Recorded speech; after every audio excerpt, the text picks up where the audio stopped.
안녕하세요. 한류의 신과 해외 반영을 소개하는 한류클래스TV입니다. 오늘은 파묘 대만 박스오피스 1위 반일 호러 영화가 할리우드 원카를 이겼다란 제목의 대만 기사와 이 영화에 열광하는 대만 관람자 반응까지 살펴보겠습니다. 김고은, 이도현 주연의 한국 공포영화 파묘는 2020년 대만에서 3억 5천만 대만 달러로 흥행한 반도에 이어 20일 만에 대만에서 7천만 대만 달러 이상의 흥행 수익을 올리고 있습니다. 이 기록은 우연이 아닙니다. 실제로 여러 호러 영화들은 이미 대만에서 좋은 흥행 기록을 갖고 있고, 이번 항일 호러 영화 파묘는 호러 분위기 조성, 스타 배우의 매력, 스토리의 서스펜스, 제작 퀄리티 면에서 높은 수준의 종합적 퀄리티를 갖고 있습니다. 2월 중순 제74회 베를린 영화제를 시작으로 2월 말 한국 개봉, 3월 대만 개봉까지 줄곧 비평가들의 호평을 받은 것은 당연합니다. 한국 영화가 대만에서 큰 인기를 얻은 것은 벌써 8년이 됐습니다. 2016년 좀비 영화 부산행이 대만에서 3억 7천만 대만 달러의 매출을 올려 2003년 괴물의 2,500만 대만 달러 흥행 기록을 경신하며 대만 관객들에게 한국 영화에 대한 상상력을 열어주었고, 이후 2017년과 2018년 신과 함께 두 편이 대만에서 총 10억 대만 달러 매출을 올렸고, 2019년 기생충은 대만에서 1억 4,600만 대만 달러 매출을 올렸으며, 2020년 반도는 3억 5천만 대만 달러의 매출을 기록했고, 대만에서 한국 영화의 1억 대만 달러 전설 기록이 막을 내렸습니다. 엄밀히 말하면 2020년 반도 이후 한국 영화는 3, 4년 동안 대만에서 1억 매출을 넘지 못했습니다. 간헐적으로 랑종, 비상선언, 영생전과 같은 블록버스터 영화가 나온다고 해도 대만 흥행 병목 현상으로 4,500만 대만 달러 매출에 불과했는데, 어떻게 파묘 같은 영화가 5자리 매출 돌파를 목전에 두고 있을까요? 대만 박스오피스 1억을 바라보며 짧은 시간 7천만 대만 달러 돌파 한국 영화의 등장은 정말 흥미롭습니다. 외신들도 파묘의 뛰어난 흥행 성적을 주목하며 장재영 감독을 괴물, 설국열차, 기생충을 만든 봉준호 감독 다음으로 핵심 감독으로 꼽기 시작했습니다. 파묘는 한국뿐만 아니라 아시아와 미국에서도 잘 팔렸기 때문에 대만에서 한국 영화 흥행이 영광을 다시 불러일으켰을 뿐만 아니라 베트남, 인도네시아에서 흥행을 거뒀고, 미국에서는 로스앤젤레스 지역 세계 극장에서 6만 5천 달러라는 놀라운 성과를 달성해 북미에서도 개봉 확대를 결정했습니다. 다음은 파묘에 열광하는 대만 관람자 반응입니다. 보고 나니 줄거리가 너무 잘 쓰여져서 세부 내용이 익숙하더라. 찹쌀, 백마이피 등. 하지만 돌아가서 생각해보세요. 강시 선생의 데자뷰가 아닌가요? 어제 영화를 보고 나서 이 리뷰를 보니 정말 감명 깊었어요. 영화를 보면서 여자친구가 물었다. 왜 흙을 먹느냐고. 이 영화는 곡성과 같거나 약간 더 좋습니다. 영화는 모든 것이 나를 더 몰입하게 만들었고, 영화가 끝나기를 원하지 않았습니다. 줄거리에 얽힌 지식과 역사가 놀랍습니다. 제가 예상하지 못했던 매우 독특하고 흥미로운 변화가 있었습니다. 이것은 점프스케어에 전혀 의존하지 않았지만 여전히 기대했던 것과 동일한 수준의 긴장감을 가지고 있었고, 엄청난 공포감을 줍니다. 이도현에 대한 감정선을 은근히 잘 소화하는 김고은. 무슨 일이 일어날지 알면서도 풀어내는 건 여전히 즐겁습니다. 영화를 본 후에도 여전히 괴로움과 두려움이 남아있고, 이것이 영화의 힘과 존재감이군요.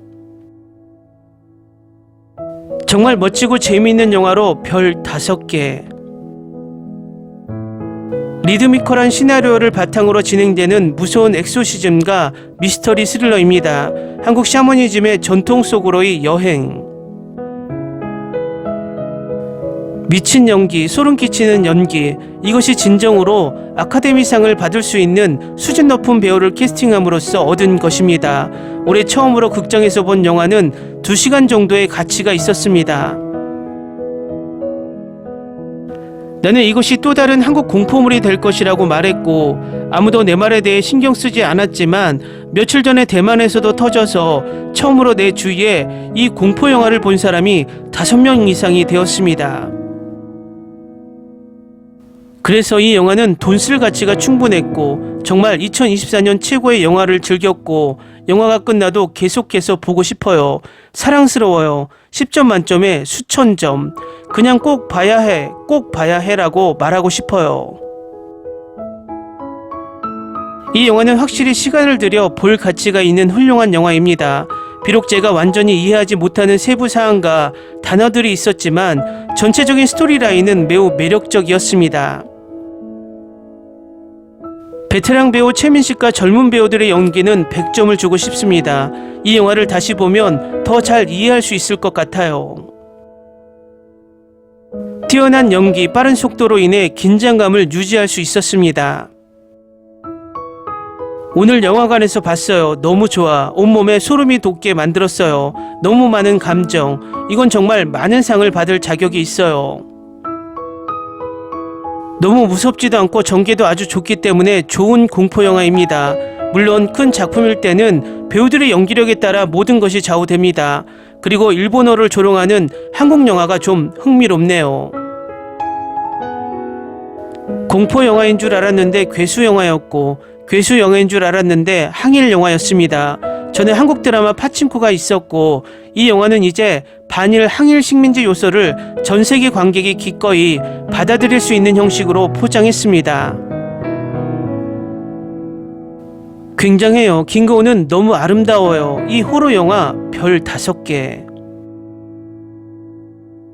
창의성은 덤이며 무덤을 깨트림으로써 역사적 주제의 대결이 복원됩니다. 여주인공의 연기는 최고였고 줄거리의 리듬이 잘 조절되며 관객 수도 엄청나게 오르고 있고 좋은 영화관에서의 경험은 꽤 흥미진진합니다. 감상전 평점 높은 호러 영화 감상 후 최고의 공포 영화임이 밝혀졌습니다. 약간 분리된 이야기를 가지고 있는 항일 호러 영화. 너무 좋아 보여서 너무 마음에 든다. 김고은은 왜 이렇게 다양한 역할을 맡을 수 있는 걸까? 다만 막판에 갑자기 너무 국수주의적이 되어가는 게 정말 낯설다. 탈식민 민중 호러 영화, 항일 신화 영화. 최민식의 연기력은 정말 좋지만 논리의 결함이 있다는 것은 부인할 수 없습니다. 끝부분에 희미하게 피가 나는 상처와 회전하면서 보이는 유령의 그림자는 탈식민주의의 그림자를 확인시켜 줍니다. 이 영화는 조금 무섭지만 아름다워요. 정말 나쁘지 않았고 저나 영화관에 참석한 관객 모두 꽤 무서웠어요. 비명소리로 판단할 수 있습니다. 대만 영화 제작자도 이 영화를 보고 대만 공포 영화를 어떻게 만들어야 하는지 배웠으면 좋겠습니다. 댓글 반응 잘 보셨나요? 대만 박스오피스 1위에 등극하며 승승장구하고 있는 파묘는 처음 대만 내두익들이 보지도 않고 폄하하던 댓글들은 완전 사라지고 지금은 극찬일색의 댓글 반응이 다수입니다. 전세계 파묘 관람자들의 거의 공통된 관람평은 이 영화는 또 보고 싶고 2번 보면 더 잘 이해할 수 있다는 것입니다. 결국 이 영화는 N차 관람을 유도하며 전세계 박스오피스를 장악하고 있습니다. 한류 클래스TV는 한류 외신과 해외 반응을 꾸준히 쫓아가 보겠습니다. 재밌게 잘 보셨나요? 여러분의 구독, 좋아요, 댓글, 알림 설정은 컨텐츠 제작에 큰 힘이 됩니다. 그리고 항상 하시는 일마다 대박 나시고 행복하시길 바랍니다.